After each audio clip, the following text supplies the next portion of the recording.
In a significant move that has stirred up discussions, the UK government has given the green light for the acquisition of a prominent British chip manufacturer by a London-based investment fund, which is set to receive financial backing of up to $100 million from Chinese sources. This deal involves Plessey Semiconductors, a company that has established a strong partnership with Meta Platforms and is now being taken over by Haylo Labs, with the funding coming from a loan provided by Goertek, a major player in the Chinese technology sector. As part of this 5-year financing arrangement, Goertek, which is listed in Shenzhen, stands to gain an additional 25% of Plessey's valuation if the company is either sold or goes public, in addition to the repayment of the initial loan. This arrangement has raised eyebrows, especially considering the sensitive nature of semiconductor technology in the context of international relations, particularly between the US and China. Goertek is set to become Plessey's exclusive manufacturing partner, operating outside of its existing facility in Plymouth, with plans to establish high-volume production sites likely in Singapore and China. The founders of Haylo Labs are also investing their own resources into this new venture, indicating a strong commitment to its success. The acquisition has successfully passed rigorous national security assessments mandated by the British government, which are required whenever a semiconductor firm changes ownership. However, the involvement of Chinese capital in this transaction is noteworthy. The dynamics of UK-China relations are particularly delicate when it comes to semiconductors, as both nations recognize the control of this technology as crucial for economic and military supremacy. Legal experts have pointed out that the provision of a loan typically does not fall under the purview of the National Security and Investment Act 2021, NSIA, which governs foreign investments in British enterprises. Since Goertek is acting as a lender without any controlling interest in Plessey, it is unlikely that this deal will face significant hurdles. Should Haylo default on the loan, it is expected that the assets would be sold off to repay the debt rather than relinquishing control to Goertek.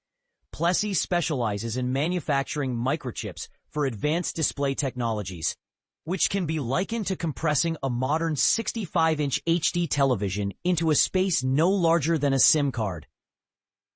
The company has formed a strategic alliance with Meta to develop components that enhance display technology, and together they recently announced the creation of the world's brightest micro-LED display designed for augmented reality glasses.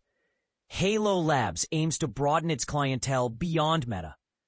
Goertek has expressed optimism about Plessey's technology, stating it will significantly benefit their expansion into smart glasses and augmented reality markets. The loan is being facilitated through Goertek's subsidiary based in Hong Kong. The founders of Haylo Labs bring a wealth of experience in display technology to the table. David Hayes, who will take on the role of CEO at Plessey, previously led Wave Optics, a company known for producing essential components for augmented reality glasses and headsets. Claire Veloti, another key figure, formerly managed Snap in Europe, which acquired Wave Optics for $550 million in 2021. Wave Optics has collaborated extensively with Goertek in the past, further solidifying their connection. Plessey, one of Europe's oldest semiconductor firms, was established in London in 1917 by William Oscar Hayne, a German engineer. Initially focused on producing electronic components like wiring and resistors, the company evolved into a significant global entity before being taken over by GEC and Siemens in a hostile acquisition in 1989. The semiconductor division was subsequently spun off and changed ownership multiple times throughout the 1990s and 2000s. Today, Plessey employs around 270 individuals and continues to design and manufacture its products in-house. Hayes has praised the company's remarkable display technology emphasizing that every major consumer electronics company is striving towards wearable display computing, which necessitates micro-LED displays. He aims to target all leading global consumers of such wearable technology. In his vision for the future, Hayes intends to double the workforce and expand the company's UK operations within the same time frame.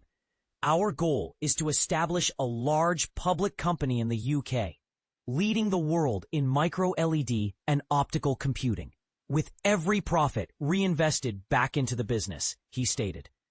Recent filings with Companies House indicate that Plessey's sales remain steady at £56 million for the year ending June 2024, with a pre-tax profit of £10.5 million, an increase from £8.7 million the previous year.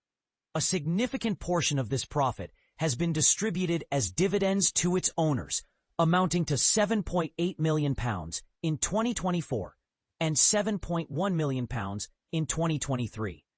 The company currently holds cash reserves of £35 million. While Haylo has not disclosed the exact financial terms of the acquisition, it has committed to investing an additional £100 million over the next 5 years to enhance the company's operations, expand its workforce, and further develop its technology. Fred Thomas, the Labour MP for Plymouth Moorview, remarked on the positive impact of this acquisition, stating, "Plymouth's manufacturing sector is thriving, and this acquisition of Plessey is a testament to that. This investment will create more highly skilled jobs for the people of Plymouth. It's fantastic news for the city." The Cabinet Office has been approached for comments regarding the assessment of this case under national security legislation, but it has not confirmed or denied any evaluations.